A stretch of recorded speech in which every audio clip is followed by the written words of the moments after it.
அந்த அந்த டைட்டிலுக்காகவே வந்து பார்க்கலாம் படம். அந்த மாதிரிதான் இருக்கு படம். சியான்லாம் சொல்லவே வேணாம், அவர்லாம் நம்ம சொல்ல முடியுமா அப்படின்ற மாதிரி தான் இருக்கும். செம்ம ஆக்டிங் கொடுத்துருக்காரு. அண்ட் எஸ்ஜே சூர்யாக்கே செம்ம ஆக்டிங். எல்லாமே அந்த கேரளா அவரா இருக்கட்டும் அண்ட் தெலுங்கு ஆக்டர் அவரா இருக்கட்டும் எல்லாருமே நல்லா பண்ணியிருந்தாங்க. செம்மையா இருக்கு படம். அண்ட் ஜிவியோட பிஜிஎம் சூப்பர், அதெல்லாம் சொல்லவே வேணாம். அந்த பாட்டு 2 or 3 சாங்ஸ் தான் இருக்கும்.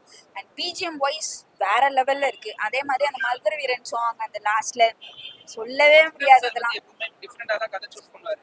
இப்போ இந்த டைரக்டரும் அதே மாதிரி தான். ரெண்டு பேரும் சேர்ந்து ஒரு படம் பண்ணிருக்காங்க. அதுதான் வேற லெவலேங்க. இதுக்கு மேல நம்ம சொல்லவே முடியாது.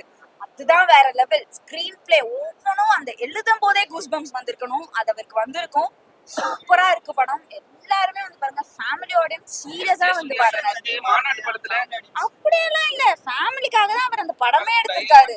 சீரியஸா ஃபேமிலி ஆடியன்ஸ் கண்டிப்பா வந்து பாருங்க. அவர் ஃபேமிலிக்காக ஒவ்வொரு சாக்ரிஃபைஸும் பண்ணிருக்காரு. எல்லாமே நல்லா இருக்கு.